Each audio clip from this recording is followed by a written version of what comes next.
So for us to understand further your accessory organs, let's familiarize the biliary system. So if you look at this, this is the liver which produces your bile. The bile is being stored in your gallbladder. Okay, it passes through your common bile duct. As it passes through, it goes down to your duodenum, where the bile is expected to be excreted such that it will be able to mix with the food products for digestion. Okay, another duct that you can see here is your pancreatic duct, because that is also where the secretions from the pancreas, such as your amylase and lipase, would go out, okay, such that it can help on the digestion of your food products. Now, let's talk about the disorders of the biliary tract. One there is your cholecystitis. Now, you need to know that when you say chole, that refers to your gallbladder. So when I say cholecystitis, this is an acute inflammation of your gallbladder. And again, your gallbladder is the storage site for your bile, which is produced by your liver. There are several causes for your cholecystitis. One is the presence of your gallstones, which is your choledocholithiasis. So when I say choledithiasis, stones in your gallbladder, it could be because of surgical trauma or injury to the gallbladder, and it could be also because of anatomical abnormalities. Now, pathophysiology. Your main problem here would originate from an obstruction of the cystic duct, and that obstruction could be caused by stone or either bacterial invasion. As a result of this inflammation, what could happen to the gallbladder wall is that it will become thickened and edematous. With that, the diameter of the cystic duct lumen will increase in size. So what if the cystic duct lumen would increase in size? Your problem would come, okay, if the inflammation and edema would spread to the common duct. Because once the inflammation and edema would spread to the common duct, there will be temporary obstruction of the bile elimination. So what? So what if the bile could not go out? So remember, the gallbladder supposedly stores bile, and then it goes out through your common bile duct and then your ampulla of Vater here. Okay, once that there is a need for the bile to be released, especially during fat metabolism.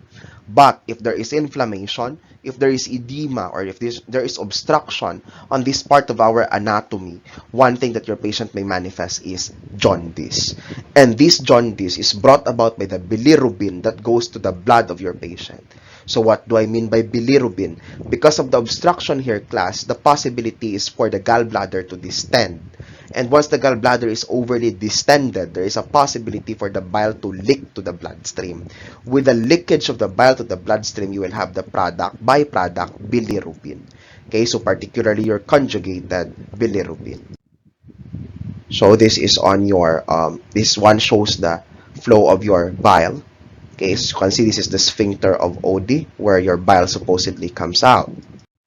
Okay, so if the cystic duct is completely occluded, the gallbladder becomes distended, as I have mentioned. There will be exudates and bile.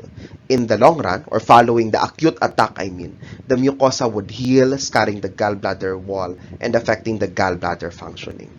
So this inflammation, healing process, as you have noticed, results to scarring. And then the scarring decreases the functioning of the organ.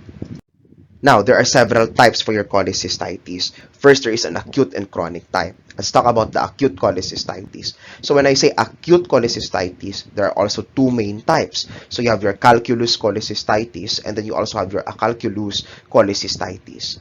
Your calculous cholecystitis is the cause of 90% of the cases of acute cholecystitis. This is where the gallbladder stone would obstruct the bile flow. Okay, with that obstruction of your gallbladder stones, gangrene and formation is more likely to occur.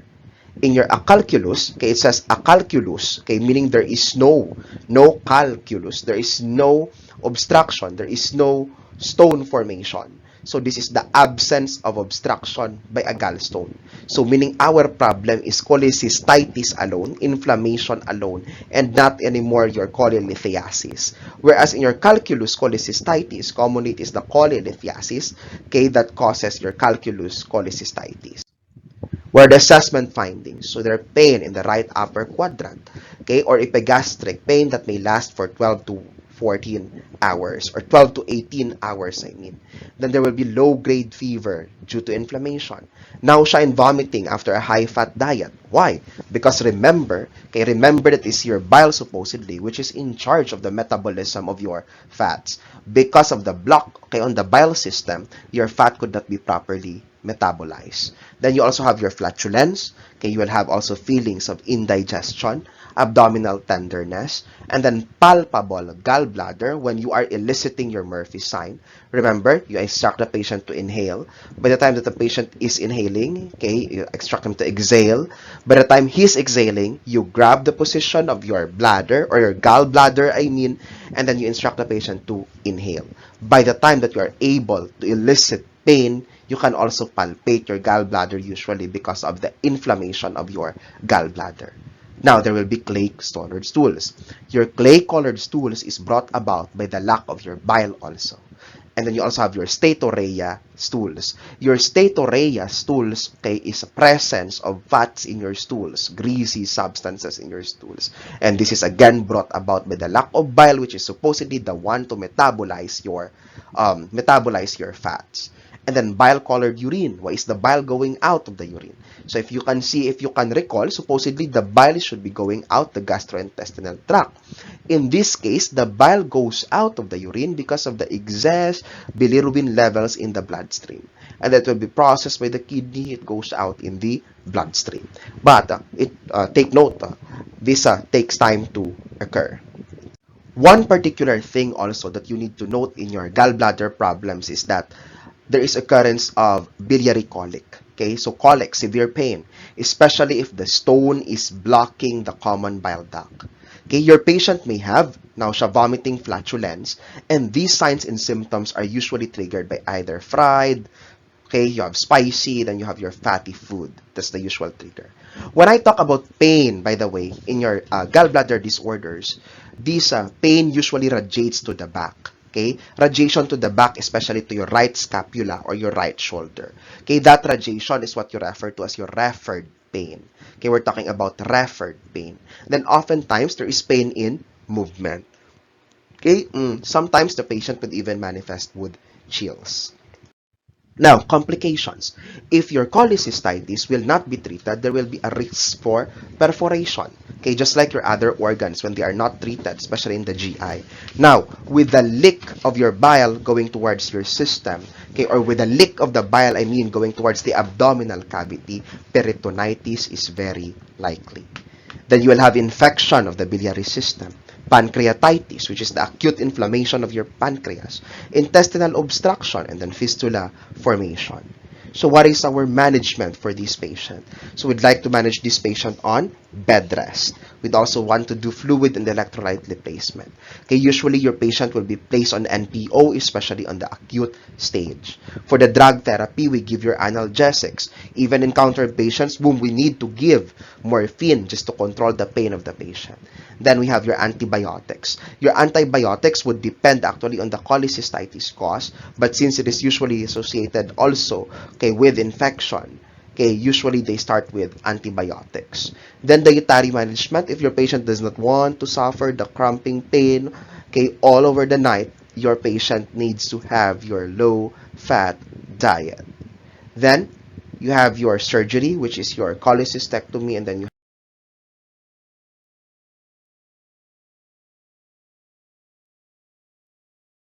then we also have your chronic cholecystitis. In your chronic cholecystitis class, there is a long-standing swelling and irritation of your gallbladder. So as you can recall earlier, once the gallbladder is healing, there will be scarring. So what happens in this continuous process of swelling, irritation? Okay, there will be thickening of the walls. And this thickening of the walls class has a tendency to result to shrinkage of your gallbladder. Okay, with that, there will be long-term intolerance to your fatty food. So symptoms will tend to become vague in this patient. There will be chronic indigestion, vague abdominal pain, nausea, belching. Okay, so those are the symptoms. So how would we manage a patient with cholecystitis? One is surgery. So you have your cholecystectomy. So when I say cholecystectomy, removal of your gallbladder will be done. Okay, so you have cholecystectomy. Commonly, this surgery is done laparoscopically. Okay, when I say laparoscopic surgery, if you can recall the discussion in perioperative nursing, laparoscopic surgeries are usually minimally invasive surgery. So that is your surgery of choice because it would lead to hospital stay of 24 hours or even less for your patient. Diet, low fat. Okay, low-fat diet is recommended pre-op and then even post-op. Pre-op to decrease the pain experience of the patient. Okay, post-op, it is given because your patient or your low-fat diet is prescribed post-operatively because your patient does not have the gallbladder anymore which can store bile. A high-fat diet may result to indigestion, dyspepsia, or food intolerance because there will be no or insufficient bile to digest the fat intake of your patient. Weight reduction is also recommended. And then for the drug therapy, you have your acid-suppressing anticholinergic drugs. So, try to give an example for the acid-suppressing drug and the anticholinergic drug used for your cholecystitis. And note of the rationale for using this drug in your cholecystitis. Now, I would want to recap on the surgery. As I have mentioned, laparoscopic cholecystectomy is commonly done. However, an open surgery may be recommended if your patient have severe complications also. So an incision needs to be done. But in an open surgery, NGT is usually placed post-operatively. So there is a tendency really for your patient to stay in the hospital despite the fact that it's an open surgery. So, if you say NGT post-op, the usual reason for the NGT post-operatively is to facilitate the drainage of the bile. Okay, because upon the removal of the gallbladder, there may be still remaining bile. Okay, so you can notice that the NGT will be attached to a drainage bottle. So the length of stay of the patient for open surgery is of course longer compared to that of your laparoscopic surgery. And then if your patient has undergone common bile duct exploration with cholecystectomy, okay, if this is done to your patient, usually they would be out or discharged from the OR with a T-tube insertion. Okay, so when I say T-tube, of course, the shape of the tube is letter T. Okay, it's placed in such a way that the bile will be drained, okay, from two parts. So you have T-tube, which is inserted to promote bile drainage. Now, we'll limit the fat intake of your patient, again, pre-operatively because we don't want your patient to have aggravating pain. Because again, of the lack of your bile, your patient will not be able to metabolize your fat products. So what are the complications that may possibly happen to our patient? Pancreatitis is one, and then another one is the cancer of the gallbladder. Okay? Other complications. Your patient may also have emphysema. When I say emphysema, there is a collection of infected fluid inside the gallbladder or maybe going towards the liver. Then you also have your gangrene. So gangrene, it may be because of the perforation, which also leads to peritonitis and abscess. Remember, your bile is also an acidic substance. If it would leak, okay, in the peritoneum, that would cause inflammatory processes in your peritoneum, hence leading to peritonitis, later on abscess. And then it can also lead, as I have mentioned, to pancreatitis. That's why you also need to monitor your serum amylase and lipase to detect the possible occurrence of your pancreatitis. Diagnostic test, you have your CBC. You would expect WBC to be elevated, especially if you're talking about infectious cases. Then the serum alkaline phosphatase, okay, your SGPT and your AST, which is also your SGOT, has a tendency also to be increased. Because once the gallbladder is affected, it is possible that there is already an obstruction in the gallbladder. There is no way for bile to go out, so the bile may go back to your liver, and that could also damage your liver. Then your serum bilirubin is expected to be increased, particularly your conjugated bilirubin. Serum amylase and lipase, as I have mentioned, to watch out for the possible presence of pancreatitis. And then ultrasound of your abdomen is the diagnostic test of choice. Oftentimes, when I encounter patients in the emergency setting, they might have had discovered their choledocholithiasis or cholecystitis because of the routine yearly ultrasound. Okay, they would usually have it an incidental finding. They didn't know that they have cholecystitis or choledocholithiasis until they had their annual checkup where it was detected coincidentally. Okay, so take note of that. Okay, so ultrasound of the abdomen is the diagnostic test of choice for your patients. Now, let's talk about your gallbladder stone or your cholelithiasis. I have been mentioning cholelithiasis earlier because your cholelithiasis is also one cause of your cholecystitis. So it is the presence of your gallstones. So I have here the term choledocholithiasis, which is the presence of your stone in the common bile duct. Okay, so you have causes. It is usually caused in the change in bile composition, meaning if there is an increase in a certain type of substance, it may result to stone formation. Stasis. When I say stasis, if the bile is not moving, the bile would just stay there, stay put. Okay, there's a tendency for the bile to harden up, particles will form, and then it will clump up soon to become a stone. Then there are patients who are at high risk because of genetic predisposition. Also, the same with infection. Now, etiology and risk factors. For your risk factors for cholelithiasis, take note of the 5F. Okay, try to find out what is the 5F. Okay, for your gallbladder stone. Now, age, obesity, familial tendency, and then rapid weight loss. Now, also try to find out if what age is at higher risk of having your cholelithiasis. Okay, find out what is the 5F and what age is at high risk of having your cholelithiasis. Now, there are different groups of stones. So you have your cholesterol stones, pigment stones, and then you also have your mixed stones. Your goal here is to find out which among these stones are most common among our patient and what are the components of your cholesterol stones, pigment stones, and mixed stones. Okay? So this is your gallbladder as previously shown. So there could be a block here. So this is a gallstone which is blocking the common bile duct. Okay, one of the duct of which comes down from your liver. This other one here is from your gallbladder. Okay, it could also be common that the gallstone is blocking here. Okay, your sphincters here near the duodenum.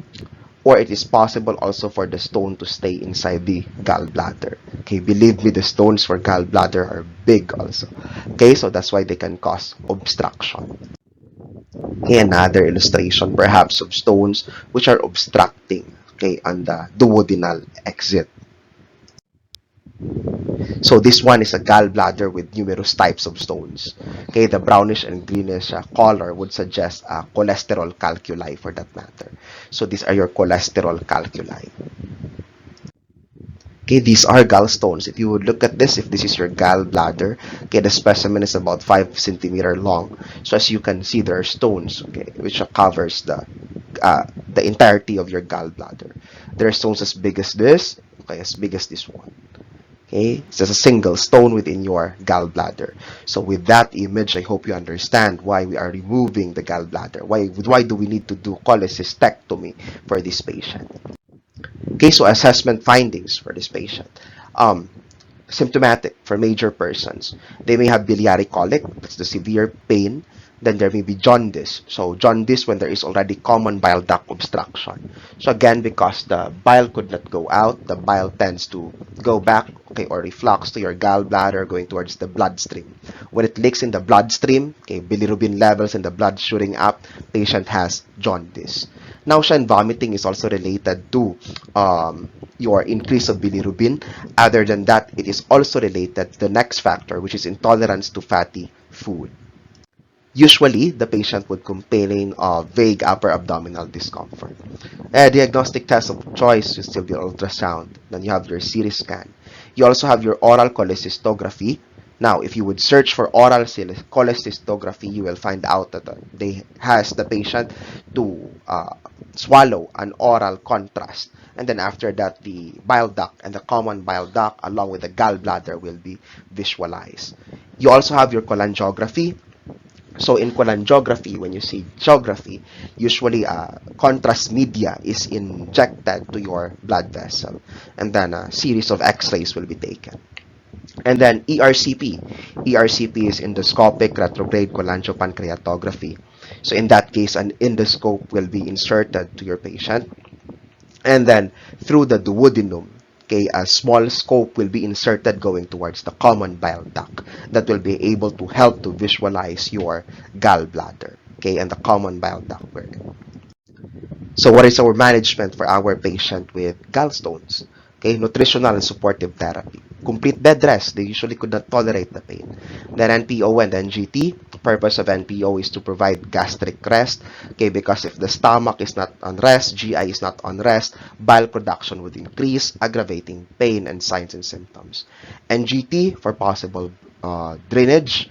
Then you have your fluid and electrolyte replacement. Medications given is usually your Demerol or Meperidine.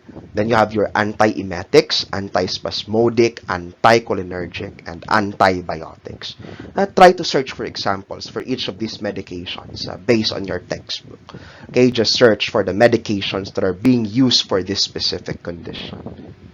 Also, you have this another class of medication, your UDCA, okay, so which is your orthodioxycholic acid, and then you also have your kenocdioxycholic acid. So, what do you think are the purpose of these medications? Can these medications possibly dissolve the gallstones? If it can, how long does the patient need to take these medications? What do you think is the criteria that would allow the doctor to choose this medication over surgery? Okay, and what will be the nursing responsibilities when you are administering this medication? Okay, these are interesting medications. And will this be applicable or helpful to all of our patients with gallstones, or does this focus only on a specific type of gallstone? Okay, try to find out on that. Non-surgical removal of the stones would involve dissolving of stones. So one is your monooctanoin or your methyl tertiary butyl ether into the gallbladder. Then we can have the stone removal by instrumentation. So stone removal could usually be by ERCP. Then you also have your intracorporeal lithotripsy and extracorporeal shockwave lithotripsy. Your lithotripsy uses shockwaves. Okay, so this is shockwaves administered externally from your patient. Okay, so usually, for example, in ESWL, okay, the sound waves travel from the skin of the patient going towards the concerned organ, such as your gallbladder for this case. And then the shock wave will be able to break the stones into several pieces, okay, with the hope that it will be easier to extract the stone, or the patient will be able to pass out the stone if we're talking about kidney stones. But for gallbladder stones, usually it's to decrease the size of the stones for easy extraction. Then you have the surgical management, laparoscopic cholecystectomy. Okay, then you have your choledochostomy. You also have your surgical cholecystostomy, and then you have your percutaneous cholecystostomy. Okay, in your cholecystostomy class, usually it performs, or it is usually performed to prepare drainage, okay, or to have drainage for bile for the patient. So this is your ERCP, wherein an endoscope is inserted to the patient, and then the endoscope goes towards your duodenum, then going toward, duodenum. And then that is where it will be used to visualize the biliary system. Okay, so this is how your ERCP works. Yes, you can see in the scope. So post-operative pain, there are a lot of surgeries that can be done. So relieve pain, analgesics, improve respiratory status. When you're doing gallbladder surgery, your patient would complain of chest pain because of the close proximity of your gallbladder towards your chest. With that, they will not be breathing properly. Ineffective breathing pattern would occur. So you need to improve the respiratory status of your patient. Okay, use of incentive spirometer is highly recommended. So education should be done pre-op. Early ambulation also for rapid recovery. Then promote skin care. So why? Bile is being drained from the skin, especially if your patient has tissue. So take note, watch out for signs of infection, redness, inflammation, temperature increase. Protect the skin from irritation of the bile. So do not wait that the container where the bile is being collected will be full. Okay, it needs to be 3/4 full only before you empty it. Okay, you don't need to wait that it's 100% full. So you measure the collected bile that will be part of the output of your patient. We do not clamp the tissue. Okay, we do not clamp the tissue. But if the physician will clamp it, you note for the color of stools. Okay, to see if indeed there is already improvement on the patency of bile. So in the nutritional status, okay, low fat recommended and high carbohydrate and high protein diet is recommended. Now, on the care of the tube, so initially, The normal drainage post-op is 500 ml for the first 24 hours. Then it is decreased to 200 in 2 to 3 hours.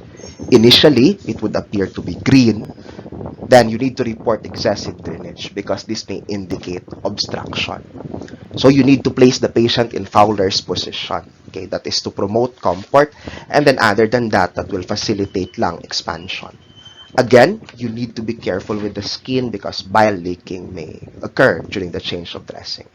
Also, ensure that the T-tube is properly connected to the drainage. Usually, we use the JP drain. If you can recall the JP drain, okay, that looks like a grenade, and then you compress it before you would attach it in such a way that there will be a suctioning effect. And then, since this is drainage, of course, you need to keep it below the level of your surgical wound. So these are the possible nursing diagnoses for your patient, okay, with a problem on your gallbladder. So there may be alteration in comfort related to biliary spasms. So your NGT is inserted to relieve biliary spasms or contraction. Analgesics are given, not your morphine sulfate, because it causes contraction on the sphincter of OD. So if the sphincter of OD would be contracting, more pain will result from your patient. Nitroglycerin is given because your nitroglycerin could relax the smooth muscles of the patient. Hence, it can also decrease the colic pain of your patient. However, if you're administering nitroglycerin, you need to watch out for the blood pressure of your patient because there is a side effect of hypotension. Relaxation techniques, diversional activities is done. Okay, there is a risk for fluid volume deficit or fluid volume deficit itself related to vomiting and nasogastric tube suctioning. There will be potential for injury related to endoscopic procedure for stone removal. So we observe for signs and symptoms of bleeding and hemorrhage due to the procedure. Then you watch out for knowledge deficit. So educate your patient. Okay, so class, this will be the end of your discussion on gallbladder disorders. The next topic that we will be talking about will be on the disorders of liver. So I'll be talking about hepatitis, and then after that, we'll proceed to the disorders such as cirrhosis, and then we'll go to disorders of the pancreas. Thank you very much for your kind attention.